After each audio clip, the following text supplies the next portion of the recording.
Hello, everyone. Welcome back to the econometrics course. In this lecture, we're going to go through introduction to an instrumental variable method. So let's start. We're going to go over several subtopics. The first one is the introduction, and then instrumental variable method, where we're going to go through the setup as well as the estimation. And then we're going to go through IV in the multivariate case. So this is the case where you have more than one control variables. And then you'll also have the discussions on setup as well as the estimation.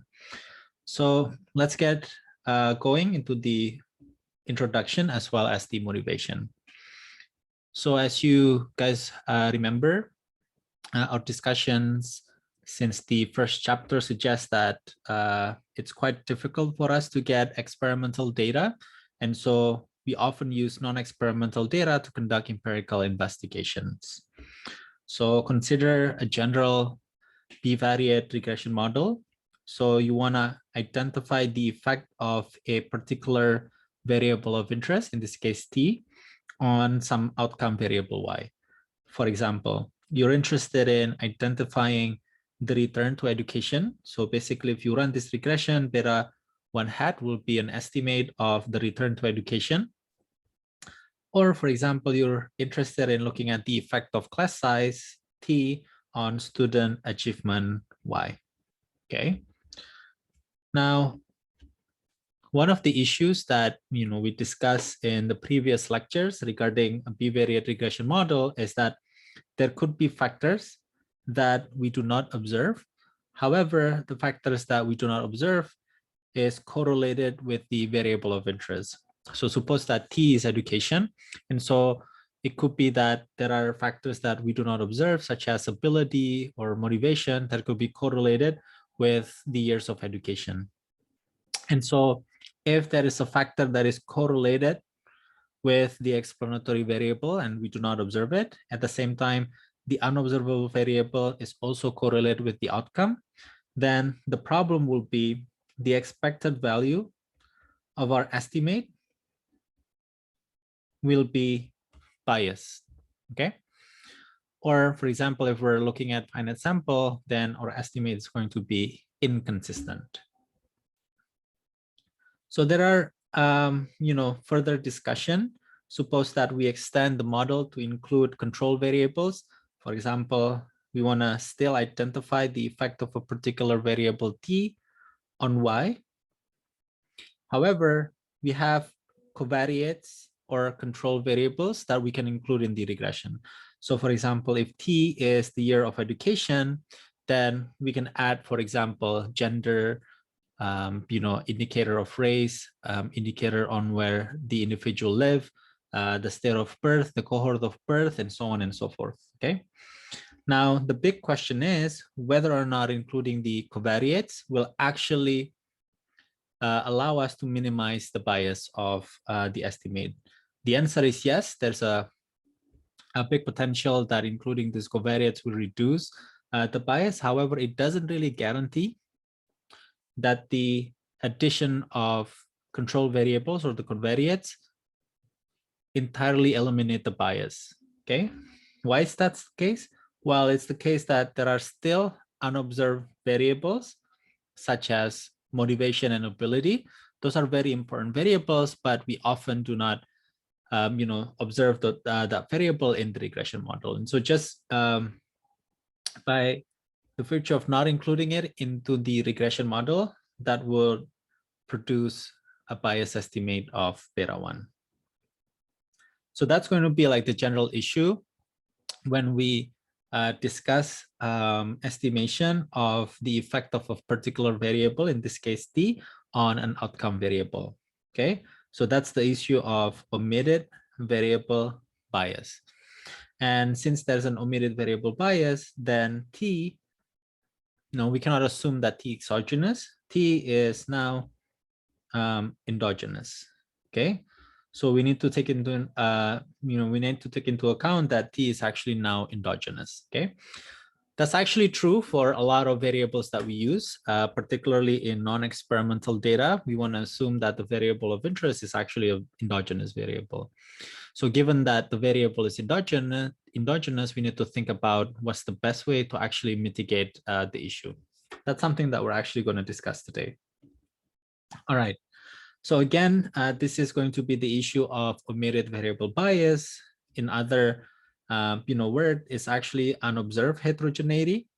Okay, and the issue, can be quite extensive. I think, in general, if you use a observational data, it's very difficult for you to assume that the explanatory variable of interest is an exogenous variable, unless it's a natural experiment, or for example, it's an experimental data. Otherwise, it's going to be difficult.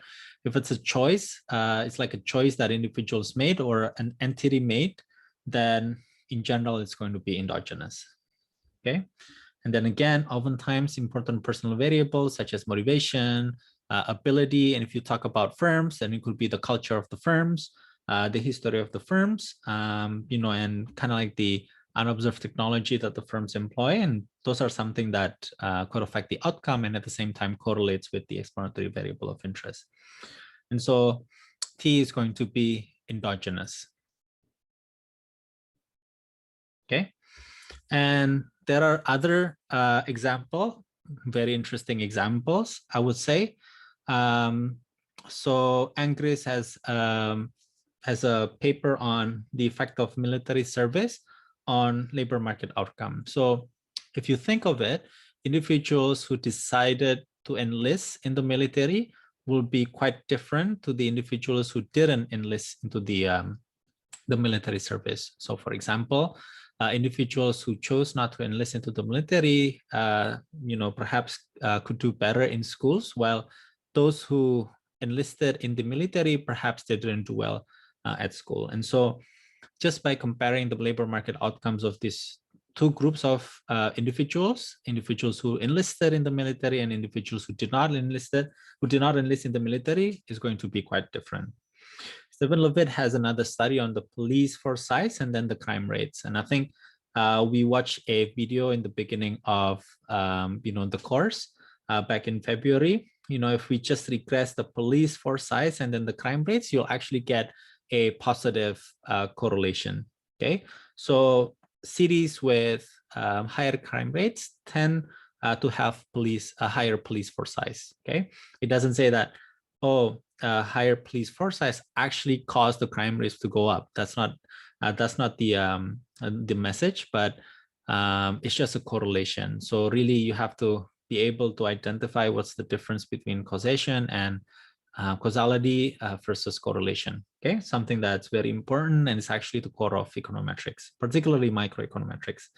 And then there's a huge debate on the effect of education on income, or the literature on the return to education. Esther Duflo has a very seminal paper that evaluates the impact of the SD Impress program in Indonesia. And at the same time, Duflo actually, addresses actually two very important questions in the literature. One is whether supply side intervention work, and then second, what's the estimated return to education, particularly in developing country setting. So very interesting paper. Also, there's a paper by Angris in 1998 looking at the number of children and its effect on the mother's labor supply. Okay, that's something that's quite interesting to look at.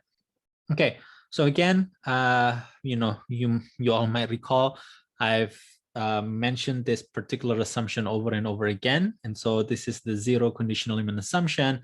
It says that, there is no correlation between the factors that we do not observe and the explanatory variable of interest. And so if T is endogenous, then we could think that there is an unobservable characteristic that is correlated with the explanatory variable of interest. In this particular case, the zero conditional mean assumption cannot be fulfilled. And if the zero conditional mean assumption cannot be fulfilled, then the estimated coefficient is going to be biased. Now, we discuss about whether or not, when would the estimation be biased upward and when is it going to be biased downward. That's something that we talked about, but in general, it's going to be biased. We could do an extended analysis to identify whether there is a positive or negative correlation, but yeah, in general, it's going to be biased.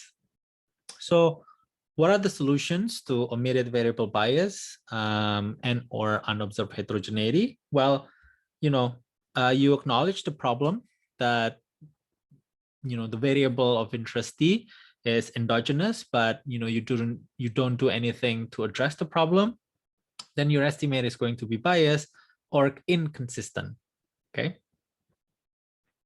Another thing that you can do is actually find a suitable proxy variable for the unobserved variable. So for example, we talked about ability being one of the unobserved characteristics that could affect the outcome variable, as well as it's correlated with the explanatory variable of interest. And so if we can find a proxy of ability, such as the IQ, that's something that we can use in the regression.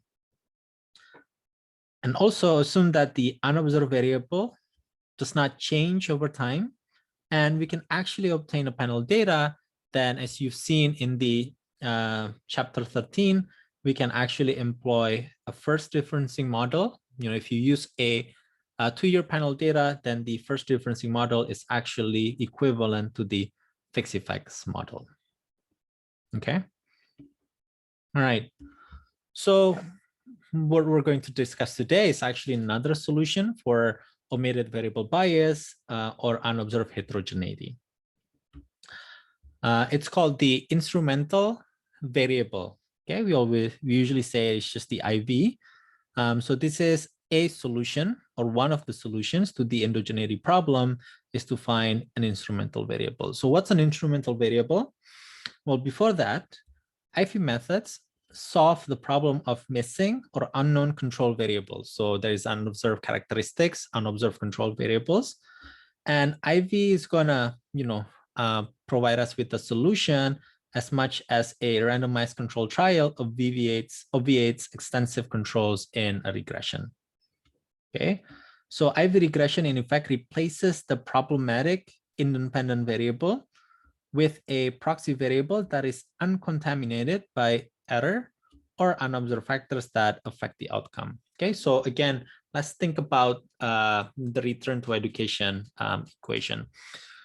You want to identify the effect of education or schooling on labor market outcomes. So we know that schooling is actually endogenous.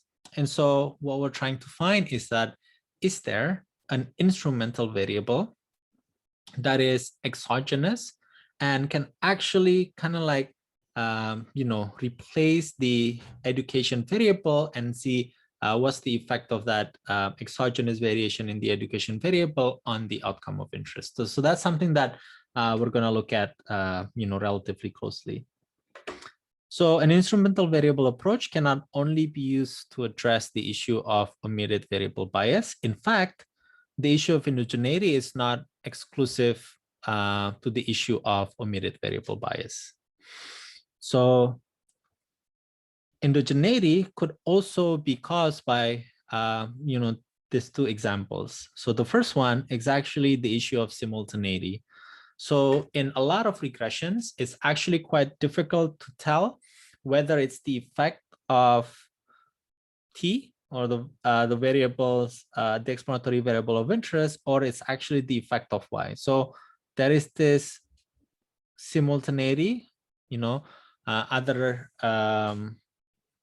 issue related to this is also the reverse causality. So we don't know whether alcohol causes depression, or it's actually the depression that causes people to drink more alcohol. So this is a very simple example of reverse causality or simultaneity. Okay, and we've also seen the issue of measurement errors in X. Okay, so basically there are two measurement errors in the Y variable, but in this particular case, it's the measurement error in the X variable. Okay, so not only that the estimated standard error would be relatively higher in the case of measurement error, the estimate of beta 1 is also going to be biased, and it's going to be biased downward. So that's why it's going to be called the attenuation bias. Okay.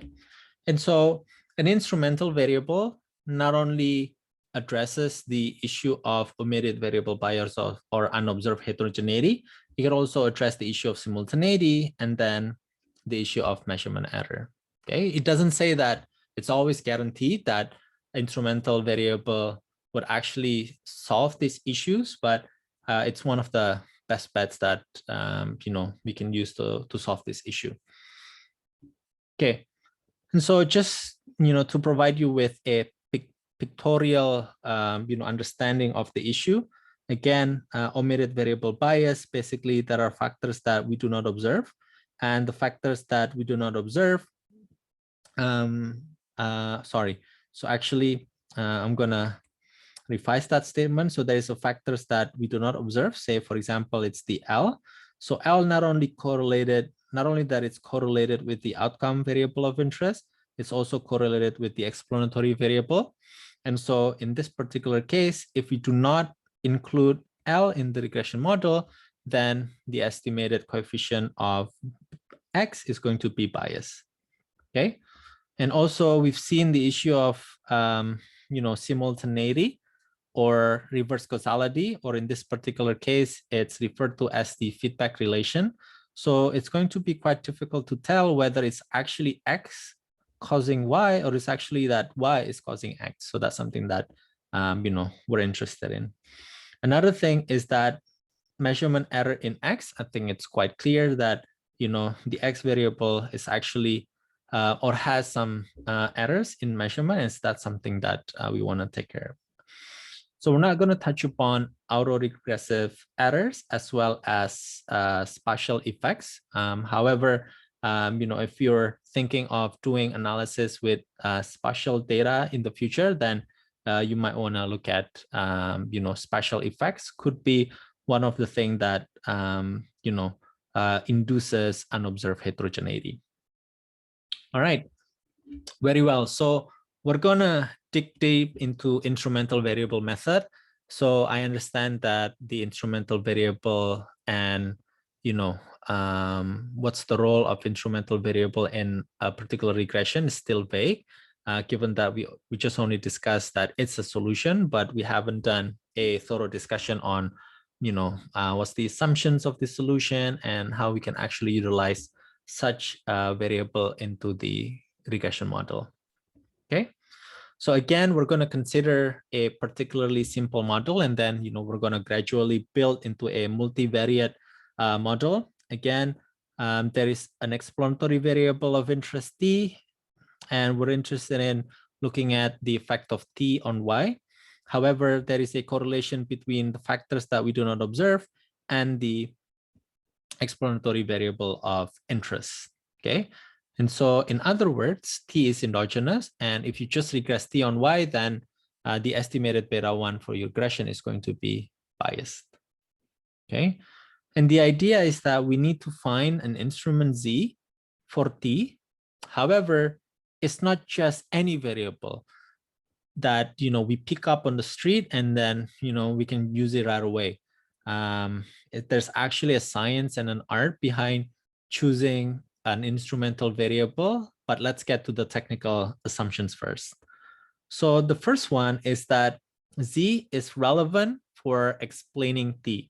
In other words, there's a correlation between Z and T. Okay, so again, suppose that this is T, suppose that this is T and then this is Y.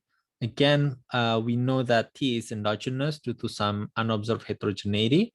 And so what we're going to do is that we're going to find a particular variable, which is Z, and Z is going to affect T. Okay. Now, I just want to point out that the relevance assumption is something that we're going to be able to test. Okay. Now, the second assumption is the exclusion restriction. Okay, so Z is not correlated with the unobserved variable. Okay, and Z doesn't have a direct influence on Y. Okay, so for example, again, suppose that this is the variable of interest, this is the outcome variable of interest. we know that T affects Y, but there are some unobserved heterogeneity that could also affect T. Okay, and so what we're trying to do is we're trying to find an instrumental variable which is relevant. Okay, so that's the first assumption. Okay, however, at the same time, so suppose that this is factors that we do not observe. Okay, and we know that it's correlated with T. And so the second assumption suggests that Z is not correlated with the unobserved variable. So there is no correlation here. Okay. And Z does not have a direct influence on Y. So Z here only affects T, but it doesn't really affect Y. So this is called the exclusion restriction assumption. Okay. So what does the exclusion restriction, restriction as well as the relevant assumption tells you? This assumption tells you that Z affect T only, Z affects Y only through T. Okay. And so again, T is endogenous and Z is, in this particular case, assumed to be exogenous. And so what we're trying to do is we're trying to kind of like identify an exogenous variation in T owing to the exogenous variation in Z, and then use that exogenous variation in T on the regression on Y. And so that's kind of like the idea. Okay. Again, that's something that I want to highlight. And then there is another third assumption: Z does not care common causes with Y. So basically, Z here is going to be relatively exogenous. So what I'm talking about is that suppose that there is that exploratory variable of interest, and then this is Z. So suppose that there is another variable that we do not observe, say it's epsilon. So what the independence assumption tells you is that Z does not share common causes, with Y. Okay, so there's no such thing as epsilon such that Z share common causes with Y. So that's the third assumption. Again, these assumptions suggest that Z can affect Y only through T. Okay, so this is just another simple, illustrations of valid instruments. So basically, if you have an endogenous exploratory variable of interest, and what you want to do is you want to find an exploratory variable that is relevant in explaining X. However, Z is not correlated with the unobserved characteristics, and Z do not have a direct effect on Y. Okay, and so this is an example of a valid instrument. In this particular case, it's not a valid instrument. It's not a valid instrument because Z is not correlated with X. This is also not an ideal instrument. Why?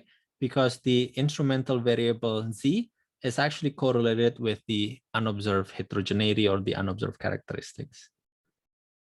So the fourth example here is also not a valid instrument. Why? Because Z has a direct effect on Y. What we want is that Z only affects Y through the endogenous variable X. So that's the idea of a valid instrument. And so other scenarios than that, then that's going to be a violation of the instrumental variable assumption. Okay. So basically, again, there's actually no formula to identify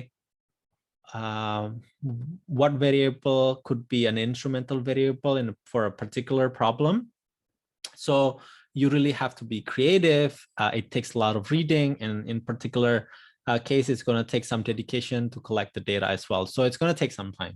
Okay. However, if you find one, it's actually going to be very, very worth it. So as the title of the slide suggests, the sky is the limit. And so basically it's really down to your creativity. And then, in my case, luck could also play a factor in terms of identifying instrumental variable. So for example, in Angris' paper, looking at the effect of military service and income. So the US government actually enacted the draft lottery. And so by enacting the draft lottery, those who are eligible to serve in the military and those who are not eligible is actually determined by a lottery. So it's something that is random, right? And so since it's a lottery that says you're eligible or not, and so the probability of you enlisting in the military, given that you are eligible to do the draft lottery, is actually higher. And so that's definitely an assumption. Okay. And since it's also kind of like a lottery, then we can say that, hey, whether or not they get a number that allows them to be eligible in military wouldn't be correlated with the outcome of interest. In this particular case, the outcome of interest is way ahead. So, way ahead in the future. So that's something that is sensible. And then there's also these police force size and crime rates. Again, there is this positive correlation between police force size and crime rates. Although, if you think about the theory, if you have a higher, enforcement, so the police force size increases, then hopefully what we will see is actually a decrease in the crime rates. And so Levitt takes an IV, which is year to election. The idea is that during the election, there could be, if eventful stuff's going on. And so the police force size could actually increase quite significantly around those year to election. So that's an idea of the IV. There's another paper by Daron and Shemoglu et al. Looking at the effect of institutional quality and GDP per capita. And then Daron Acemoglu and co-authors actually found that settlers' mortality rate is actually a good and proper instrument for institutional quality. That's something that I actually invite you to read. And then there is a paper by Schooling and Income by Esther Duflo. As I previously mentioned, Esther Duflo cleverly looked at the effect of SD Impress program on the years of educational attainment and then eventually on the income. So that's a very interesting paper. So another paper by Angris back in 1998. This is the effect of,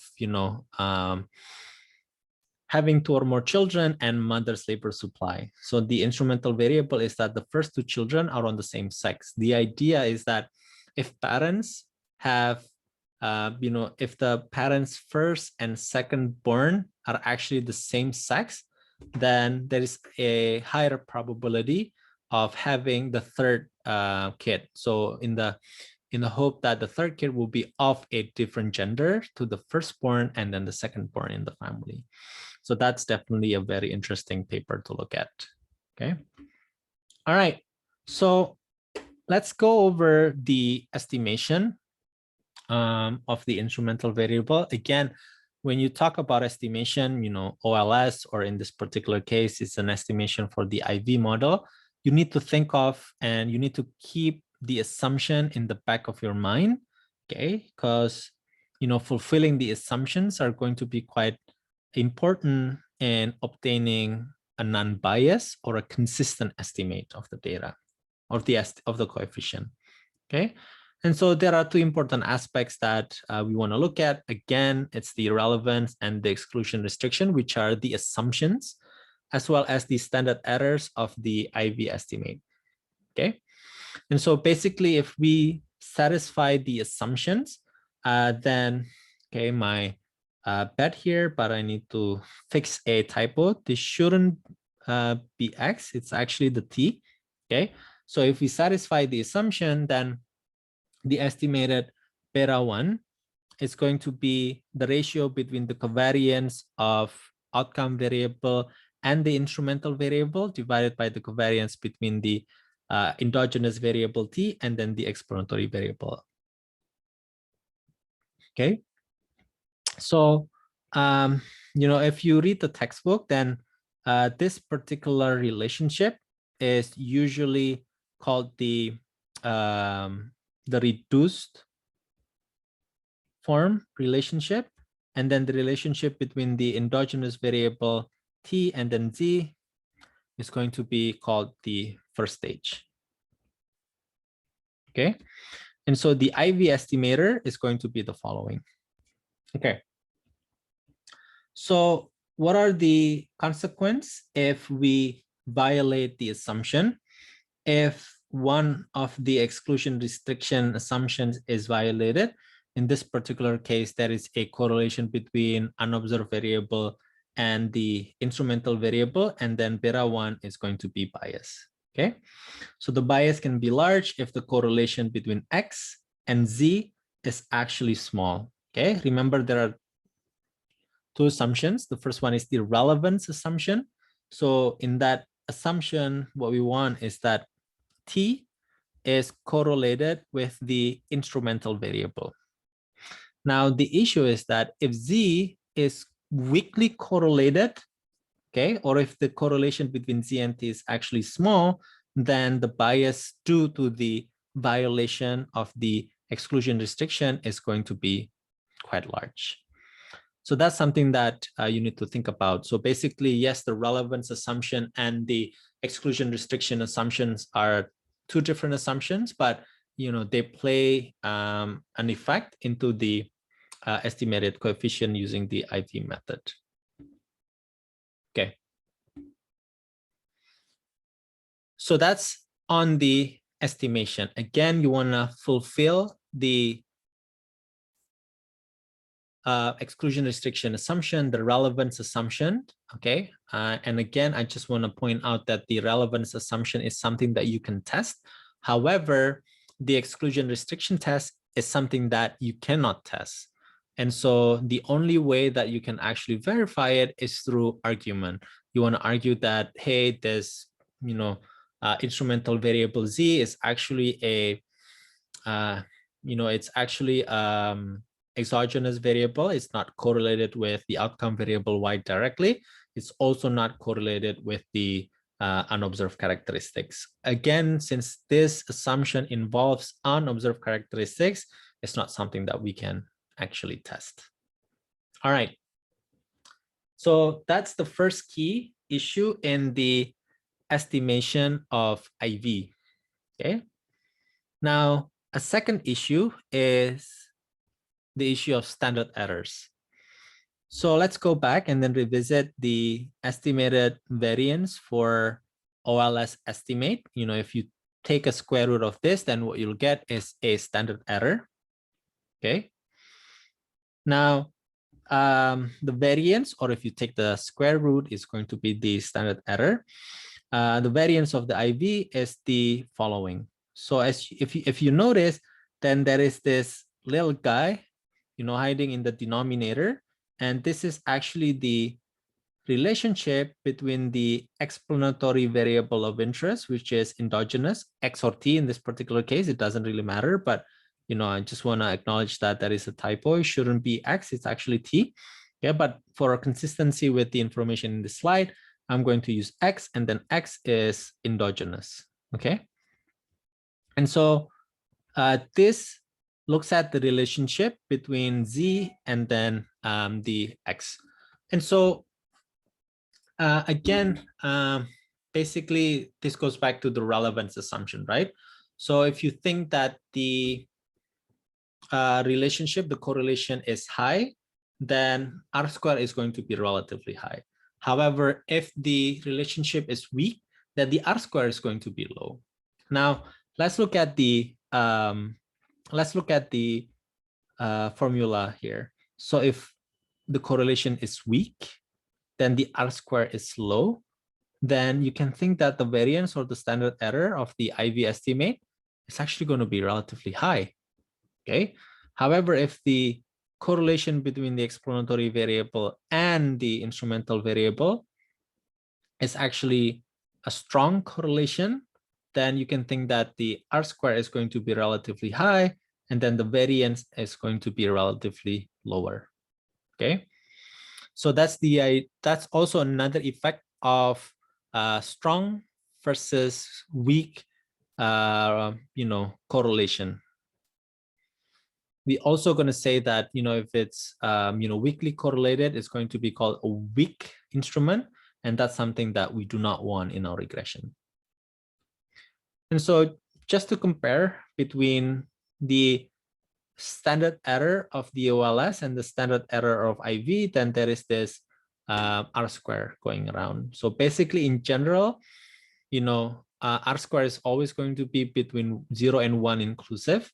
And so in general, the estimated standard error for IV estimate is going to be higher than the OLS estimate. How big is the difference? The difference is going to be determined by the relationship between the Z, the instrumental variable, and the endogenous exploratory variable.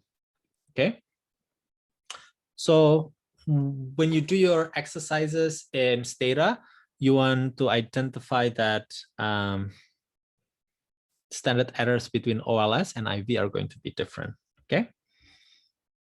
Again, just to point out, if Z is not relevant, the correlation is small, we have a weak instrument, and then the IV enumerator has a quite large standard error. Okay, we're gonna see that in the data quite soon.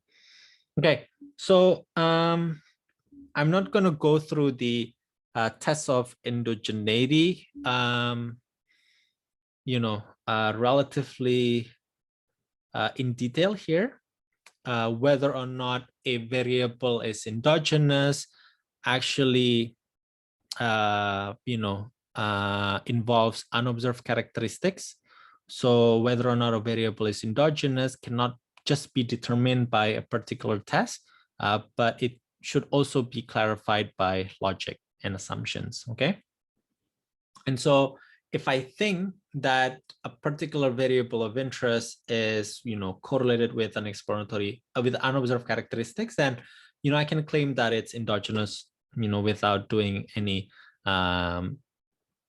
formal statistical testing. However, the test of relevance here is going to be quite important. Okay, so again, the null hypothesis is that Z is going to be a weak instrument. And so the idea is that you want to actually have a instrumental variable that reject the null hypothesis. Okay, that's something that we're gonna, go and look. So I'm gonna go to Stata just for a little bit before we go back into the discussion of IV in the case of multivariate case. Okay. So what I'm going to do here, I'm actually gonna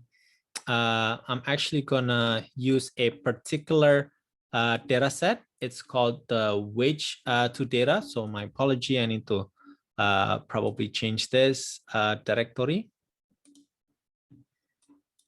Okay. And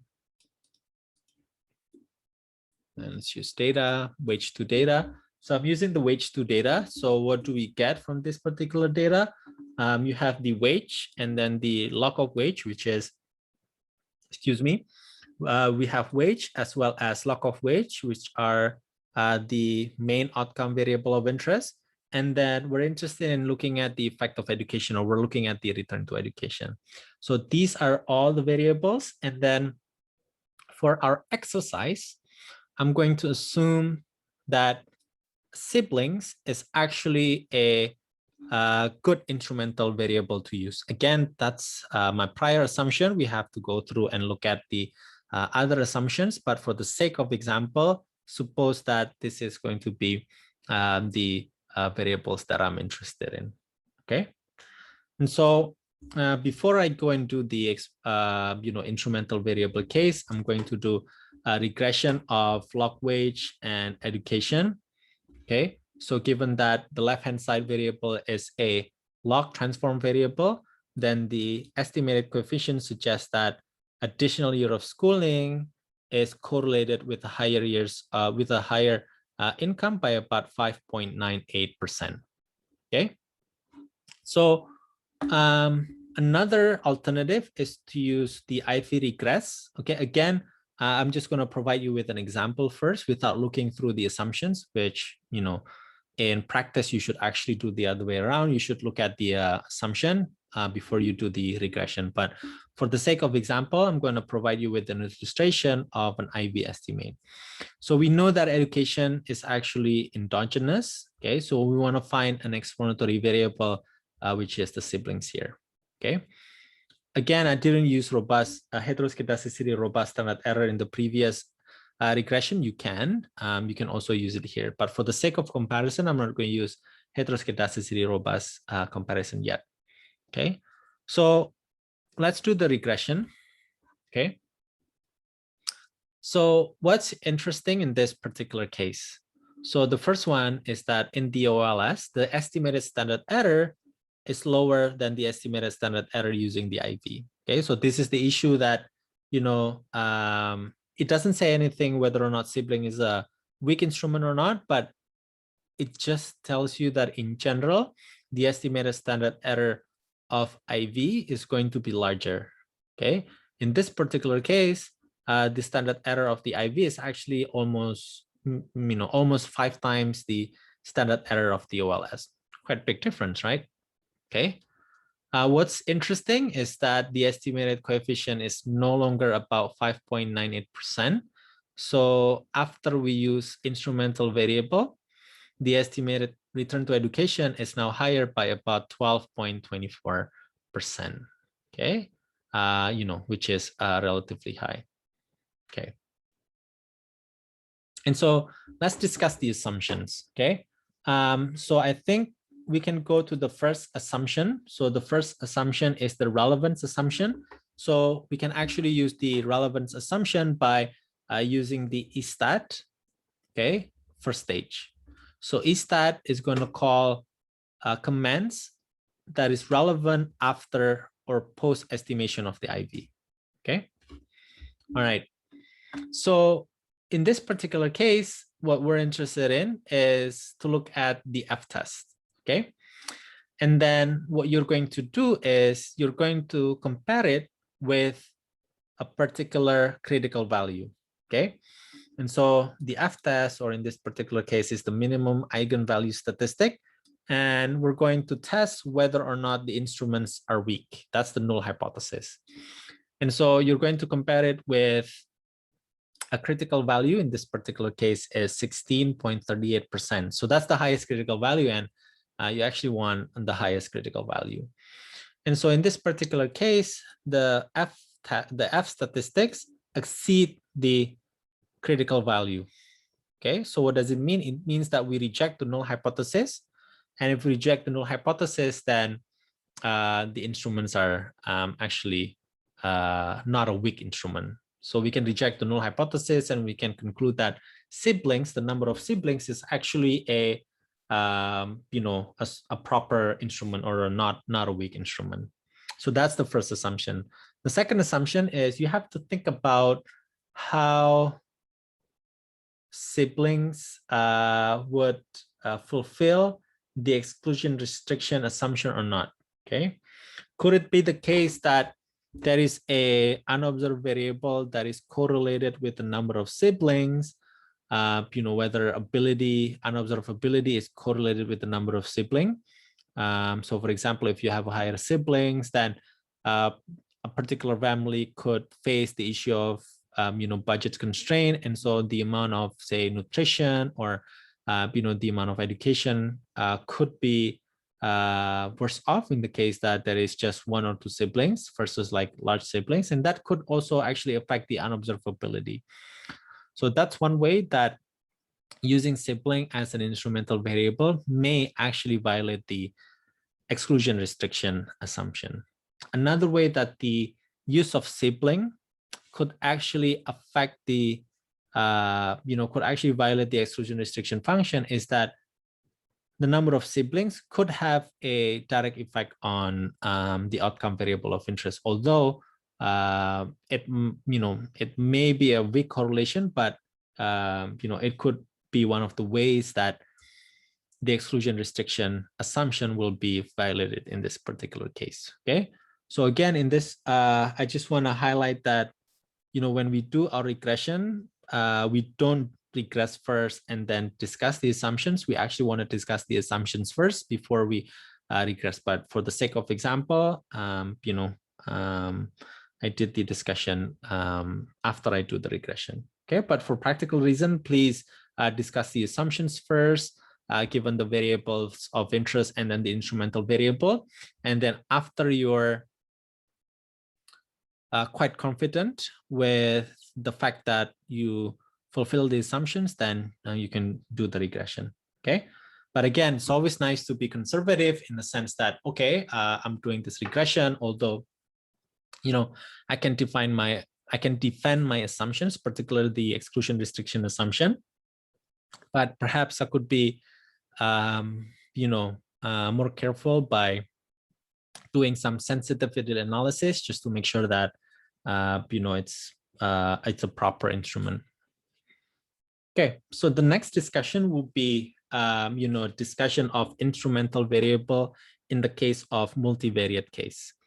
Now, in the previous example, okay, what we did was we actually regressed the effect of education on outcomes. So we only have one explanatory variable of interest. Okay, so the question is, what if we actually have more than one explanatory variable of interest? So we have that one endogenous variable, but we also have other control variables. If that's the case, then we're actually going to enter this particular discussion. Excuse me. In practice, this is actually the case that you're going to go through. You're going to have an IV, and then you're going to have a lot of explanatory variables. Okay, so this is the case that we're interested in.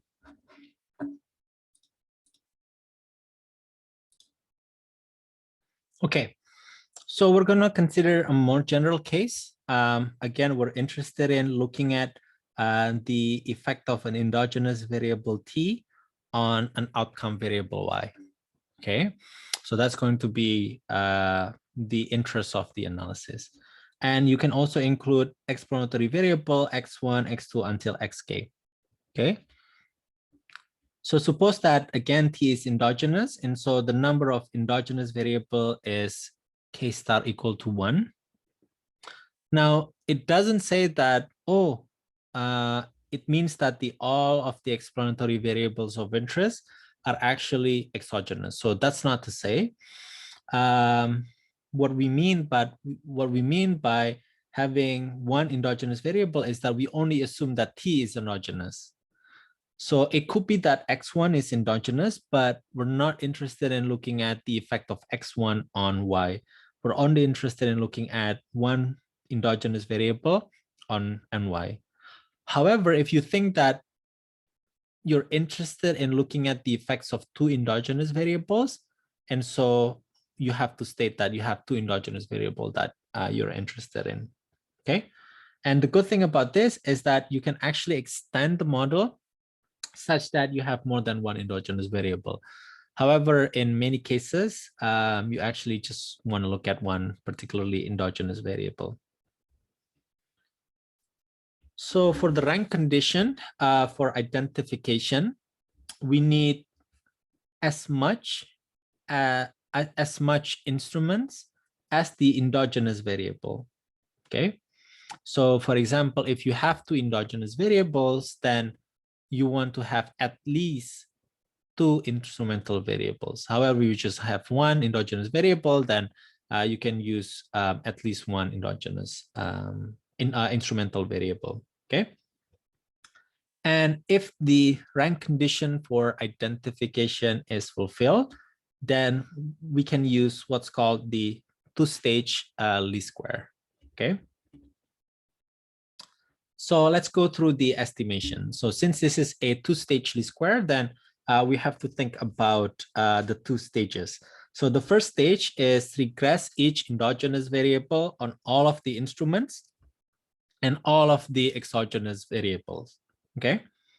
Again, we're going to regress the endogenous variable on all of the instrument and all of the exogenous variables. So suppose that you have an endogenous variable T, then what you want is you want to try to regress the instrumental variable. In this case, let's use Z as the instrumental variable. And then you want to add like the all the control variables. Okay. So that's going to be the first stage. Okay. So again, after this, what you want to do is you want to identify whether or not Z is a good instrumental or relevant instrumental variable for t. So that's the first stage test that you want to do right there. Okay. And after you're done with the first stage regression, then what you want to do is you want to obtain the fitted value of t. So basically, you're going to have t hat. Okay. So on the second state of the regression, you're going to regress y. Okay. Not on t, but on the t hat. Okay. And then, of course, you can include the explanatory variables of interest. Suppose that, we can use the x1, x2, basically all the explanatory variables that you have in the model. Okay, so again, regress the first stage and then get the fitted values and then use the fitted values on the regression. So that's the idea of the two-stage least square approach. Okay, so let's think of the following model. Again, you're going to assume that education is an endogenous variable. Okay, although you can also state that experience is an endogenous variable, but we're not interested in looking at the effect of experience. We want to look at the effect of the endogenous variable education. Okay, and so what we want to do is we want to think of an instrumental variable. Okay, suppose that we're interested in the father's and mother's education. Okay, so again, since we have one endogenous variable, we need at least one explanatory variable. In this case, we can use two. So I'm going to use father's education and mother's education. So the question is father education and mother education correlated with education? Are they relevant instruments? The answer is, most likely they are very relevant. Instrumental variables, and I think we can justify this using the f-test later on. However, theoretically and practically, this is probably a case where we can fulfill the relevant assumption. Now, the big question is whether we actually fulfill the exclusion restriction assumption. So first, we have to kind of like analyze whether or not father's and mother's education are correlated with the unobserved heterogeneity, such as ability. And then second, we also have to identify whether father's and mother's education are correlated with the outcome variable, directly correlated with the outcome variable. Okay. Well, we could say that, well, mother and father education could be correlated with the unobserved ability. For example, the higher the education of their parents, the better nutrition that they can give to the baby, and then the better, early childhood education and care that they can give to the baby or the kid. And so we can assume that, well, there could be that positive correlation between ability as well as unobserved ability as well as parents' education. If that's the case, then perhaps maybe we actually violate the exclusion restriction assumption. So these are kind of like the discussions that you have to have when you're using an instrumental variable method. Not only that, oh, I have an interesting instrumental variable, I'm going to use this and then just plug it into the model, without any discussion or whatsoever. So the first thing that you need to do is you have to make sure that it's a relevant instrument. Second, whether it's going to fulfill the exclusion restriction assumption, as well as, we discussed the independence assumption as well. After we are confident that the instruments fulfill those assumptions, then we can actually do the instrumental variable regression. Okay, but now, given the discussion, I want to assume that it actually fulfills the exclusion restriction assumption. But again, it's a very strong assumption. It means that in practice, father education and mother education could be correlated with unobserved heterogeneity or unobserved ability. But for the sake of example, once again, I'm going to have this strong assumption. We're going to regress education on the instrumental variables, father education, mother education, as well as experience and the square of experience. Calculate the predicted value of education, and then regress log of wage, not on education, but on education hat, or the predicted education, experience, and experience square. So what's the intuition of this education hat variable? Again, education is endogenous. And if we use a proper instrument, then that proper instrument is actually exogenous. Exogenous not only to the endogenous variable, it's exogenous not only to the outcome variable, but it's also exogenous to the unobserved variable. And so this education hat is actually the variation of education that is induced by this exogenous variable, or the exogenous instrumental variable. So this is kind of like the exogenous variation of an endogenous variable. So that's something that we actually want to kind of like take advantage of in instrumental variable. Okay. Now, an additional test, again, I don't want to discuss too much on the test of endogeneity in the sense that whether a variable is endogenous or not is more going to be determined by theory and practice rather than statistical test. Why? Because it actually involves unobserved variable. So we did a discussion on the test of relevance, but I just want to do a very simple discussion on the over-identification restriction. So basically, we want to have instruments such that we do not reject the null hypothesis. So basically, the over-identification restriction is satisfied. We're going to provide you an example of that using Stata. But before that, I'm going to just provide you with illustrations of estimation using different instrumental variable. So this is using the OLS, okay?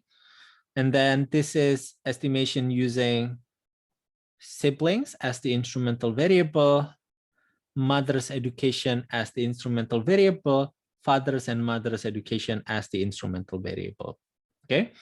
So in this particular case, you just use one IV. In this particular case, you also use one IV. In this particular case, you also have two IVs. Now, for that case, we also want to look at the test for over-identification assumption. So this is, one of the test batteries that we need to do, particularly if we have, more instrumental variable than the endogenous variable of interest. Okay. So let's go into Stata, and I'm gonna provide you with an example of two-stage least square and the use of the test batteries. Okay, so I'm gonna do IV regress to SLS, and then it's log wage, and then the endogenous variable education, and then father's education, mother's education, okay? We also want to include age or experience if you have the variable, and then the square of age, okay? And then first, you can do robust as well, but for the sake of, comparison with the previous one, I'm not going to use robust, but definitely you can use the robust standard error. All right.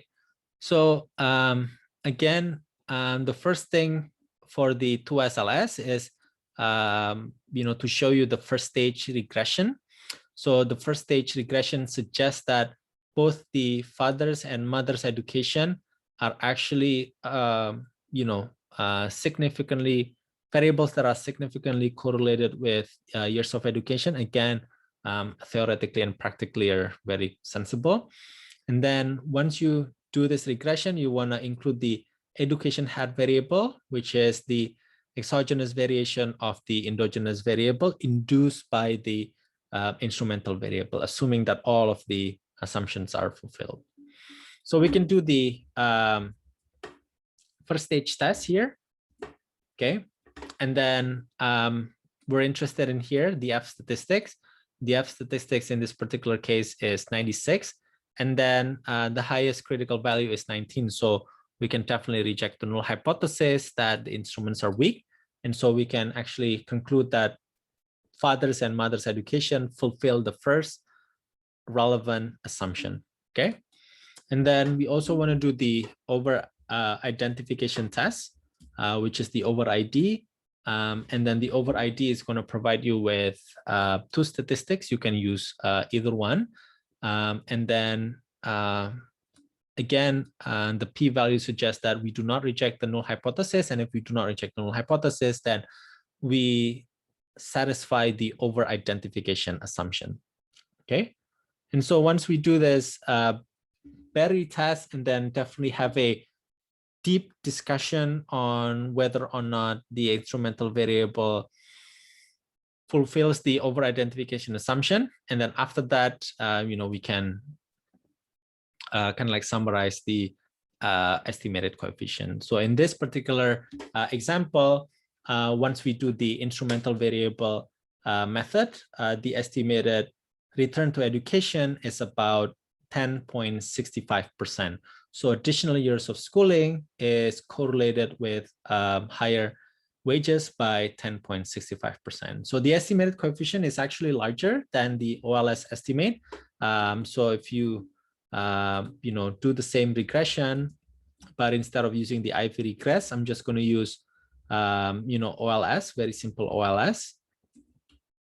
And the estimated return to education is just 6.03%. So there's a big difference between that IV estimation and then the OLS estimation, okay? So this is an example of instrumental variable. Again, at the end of the day, we want to do the regression using the data, but I guess what's very important about using a particular regression method is to look at the assumptions and whether or not you fulfill the assumptions. And if you don't, or if you're not confident in fulfilling the assumptions, then the question is, how biased could the estimation get? Okay, it's something that we need to care about. All right, so thank you so much for your attention and your presence in this particular lecture. I'm hoping that this could complement the discussion that we're going to have in the class. Thank you, and see you. Bye-bye.